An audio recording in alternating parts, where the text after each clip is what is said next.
Laser refractive surgery नंतर काय काळजी घ्यावी लागते डोळ्याची? नमस्ते, मी डॉक्टर रिधिमा बगली, मेडिलेझर पुण्यामध्ये कॅटरॅक्ट आणि रिफ्रॅक्टिव्ह सर्जन आहे. तर जेव्हा आपण लेझरनी नंबर घालवतो चष्म्याचा, हे डोळ्याच्या आतलं मोठं ऑपरेशन नाही, बाहेरच्या बाहेर ही सरफेस लेझर प्रोसिजर आहे. सो त्याची रिस्क छोटी असते, त्याची रिकव्हरी पटकन होते, काळजी पण डाऊन टाईम आपण एक 3 ते 4 दिवस सांगतो. लेझर केल्यानंतर त्या दिवशी आपल्याला थोडं अंधुक दिसत असतं, म्हणून काळा चष्मा घालून आपण पेशंट्सना घरी पाठवतो. त्या दिवशी रेस्ट द्यायची असते, डोळ्याला पूर्ण विश्रांती देऊन घरी जाऊन झोपलात तर बाय इव्हनिंग थोडे बेटर असतात, नेक्स्ट डे तुम्ही बरेच छान असता.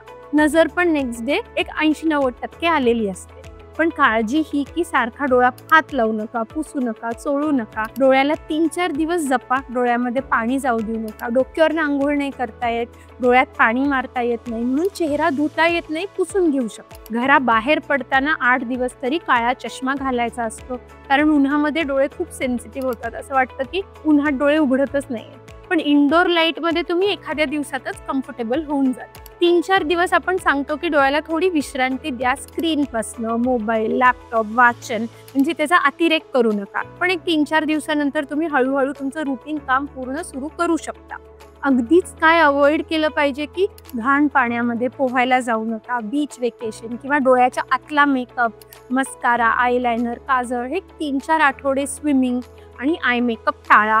अगदी खूप हेवी लिफ्टिंग, स्ट्रेन्युअस एक्सरसाइज जे करतात आपण सांगतो की 2 आठवड्यानंतर तुम्ही रिझ्यूम करू शकता. पण लाईट ॲक्टिव्हिटीज, वॉकिंग हे तुम्ही अगदी 2-3 दिवसानंतर सुद्धा वॉकिंग, जॉगिंग करू शकता. डोळ्याला आपल्याला कुठल्याही डोळ्याच्या ऑपरेशन नंतर इन्फेक्शनपासून जपायचं असतं, म्हणून अगदी घाण हात, काही कंटॅमिनेटेड टिश्यू, हँकी हे आपल्याला डोळ्याला लावायचे नाहीत. आणि जे ड्रॉप्स तुम्हाला डॉक्टरांनी दिले ते नियमितपणे तशा टाईमनी वापरायचे आहेत. शेड्यूल फॉलोअप तुम्हाला सांगितले असतील की नेक्स्ट डे, 1 आठवडा, 1 महिना ते व्यवस्थित दाखवायचे. जरी काही त्रास नसेल तरी ड्रॉप्स घालणं, रेग्युलर चेकअप करणं आणि काहीही नॉर्मलपेक्षा वेगळं वाटलं तर इमर्जन्सी तुमच्या डॉक्टरांना कॉन्टॅक्ट करणं हे गरजेचं आहे. धन्यवाद.